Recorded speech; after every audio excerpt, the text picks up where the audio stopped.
Record. Okay, so just another halacha, slightly lesser known than what we covered yesterday from Parashat Shoftim. So one of the halachas, another one of these halachas, halacha from Parashat Shoftim is Bal Tashchit, which means prohibition of wanton destruction or destroying something unnecessarily.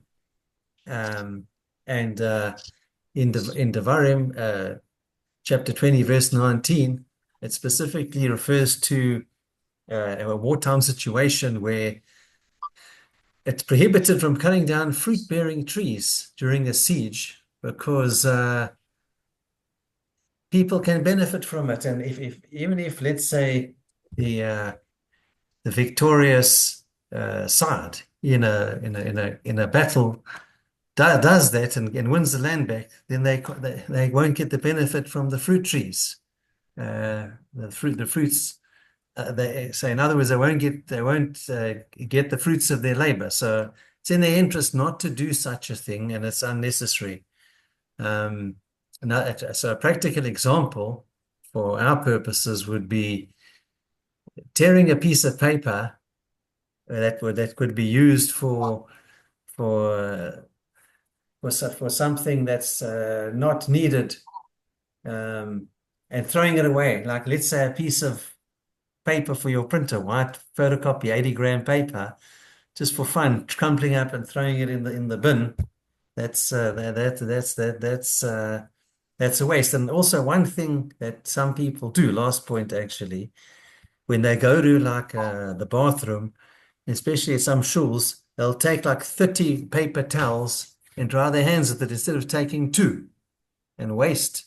And I've actually heard people speak about it, that you can use two or three. You don't have to take 30 and waste um, when drying your hands. Thanks, Kev. That issue's been bothering me for a long time as well. Just let it go, like that Frozen song. It's the only I woke can. song that I probably ever have heard that is decent. But from what's that thing that Let It Go or So whatever. you, so we'll Um, paper over this issue, Damon. Okay, for till next yeah, time. no, listen, when you go to gym, they've got those things that automatically turn on. That's also yeah, you can't do that on Shabbos. By the way, guys, in this week's Parsha in Mishpatim, do you remember in chapter 19, verse 1 to 13? I remember it by heart because we've been doing it for months. It's the cities of Yeah. refuge. So Yes, that's it- right. there's quite a bit. All right, so let's just do a quick few minute summary and then let's dive right into it. So just a couple of bottom line points. Aidan did very well yesterday, and so did Gavin Stoller. So just a couple of points. We saw a almost a discrepancy between the brisa that said a son that kills his parents is not um, exempted by going to the city of refuge, nor can get the atonement because they're not exiled. And the Mishnah says a son that kills his father is in fact exiled. So how can that contradiction occur? Bottom line is the brisa, according to Rav Kahana, can be resolved in the following way: no difficulty. It reflects the view of Rabbi Shimon, and the Mishnah that we studied reflects the view of the rabbis. And what happens is that there's two capital infractions that occur. The one is strangulation for wounding a parent, which is a capital offense that results in strangulation if done intentionally. And for killing a parent, if done intentionally, that almost snake with fur. If that is done on purpose, it gets beheading. So the quite simple resolution is as follows: is that it's in a purposeful case, a mortal wound is caused initially by a bruising and blunt trauma wound or a sharp wound. Either way would cause bruising, or it would cause blood to emerge. Bruising under the skin is considered blood. According to Rabbi Shimon, it doesn't even have to be blood, but merely striking a parent. But it has to reconcile with the rabbis and Rabbi Shimon. And bottom line is that unless you're holding a parent underwater, they're going to die of a wound, either that pierces the parent or that blunt instrument trauma that causes a hemorrhage of some sort, whether it's neurological or the like. So, bottom line is if there are two death penalties, we can only apply the more stringent in order to atone for both. And why on a logical basis is that if one death penalty occurs and there's multiple capital infractions, whether you're dealing with wounding a parent and then killing another Jew, at which a parent is a fellow Jew, or you're dealing with a case of idolatry, adultery, or blasphemy, or any sexual crime of a capital nature, either way, those two death penalties, we don't suddenly become more lenient if you've got a habitual offender. So what happens is, why should they get the more lenient death penalty on pure logic? So what would happen then is the more stringent would cover both bases from a atonement point of view, because you can only kill a person once, and then it would atone providing the person is sorry. That's if done intentionally. So what is the consequence if done inadvertently? So first thing we've got to know is that there is a certain degree of negligence, because if it's a complete accident and there's no negligence whatsoever, there would be no exile necessary. It would be deemed an accident. If it's gross negligence, there's no exile because it's bordering on the intentional, and then you're not protected from the victim's relatives of the Goel Adam, nor can you get the atonement of the city of refuge. So there is a certain amount of negligence in order to be exiled, but not gross. So, since the penalty that both the rabbis and Rabbi Shimon agree is that wounding a parent is strangulation, and killing a parent or any other Jew is beheading. The point of contention comes in the order. Rabbi Shimon says that strangulation is more severe than beheading, and the rabbis say that beheading is more severe than strangulation. And since we can only apply one, we apply the more stringent. So according to the both the Brisa and the Mishnah, they reconcile in the fact that anything to do with beheading is given exile, because exile is only there for an inadvertent killing, and what matches up is a intentional killing at which there is beheading. That doesn't occur for the capital crime of wounding a parent. And therefore, according to Rabbi Shimon, when you both wound a parent and they die of that wound, we apply the more severe death penalty, and he considers that strangulation, at which case, if done on purpose, that son would suffer strangulation. But if done inadvertently or accidentally with a certain degree of negligence, what do I mean in a certain degree? He opens up, let's just say he opens up a bottle of wine. Whatever, is in a forest with his father and he's chopping wood, the same case, and the axe handle flies off and clubs his dad, and then before the death there is some sort of bleeding. So in that case there is negligence, as there would be with any Jew. But because wounding a parent is more stringent, and Rabbi Shimon deems strangulation more stringent, and we'd give the more stringent death penalty, he said that doesn't parallel with being allowed to exile, because since it's more stringent, you're not giving beheading, and therefore it doesn't parallel if done inadvertently or with a certain degree of negligence. So what would happen to that son? He wouldn't get the death penalty. He just wouldn't be protected from the Goal Adam. So if his father had a brother, he'd have a big problem. And also, he wouldn't get the atonement aspect. As far as the rabbis are concerned, the more stringent death penalty is beheading out of strangulation. So, whilst wounding the parent and the parent succumbing to those wounds with death, is that the more severe death penalty would be beheading. And therefore, that does parallel to exile should it be done inadvertently. And therefore, the son is entitled to get protection in the city of refuge, as well as get the atonement aspect. Okay, does everybody understand that quickly? I did a quick Yeah. summary. Couldn't have gone quicker. Okay, good. Yes. Now, Rav Kahana, sorry, that's Rav Kahana. Now, Rava answers the Brisa differently. Okay, give me 1 second. I'm just pausing the share noise. So that's Rav Kahana's view. Rava consults the Mishnah and Brisa differently. In summary, he says that the Brisa excludes from exile a son who strikes his father. It's not speaking a case of killing. He's saying in this case, it's not even talking about killing.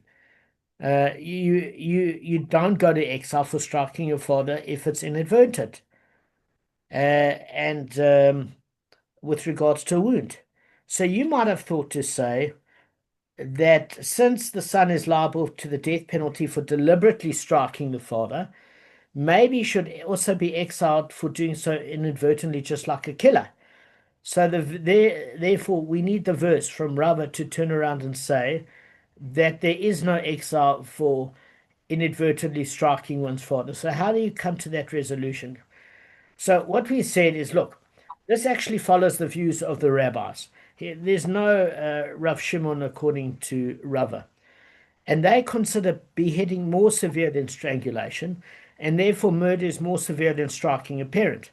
So if it's talking about a case with a bride, so it's easily reconcilable, because even if you take Rabbi Shimon, all the rabbis into account, um, there would not be any exile. The bottom line is the logic is very, very sound. You would think, what's worse, murder or hitting a parent? Obviously, we think murder is worse.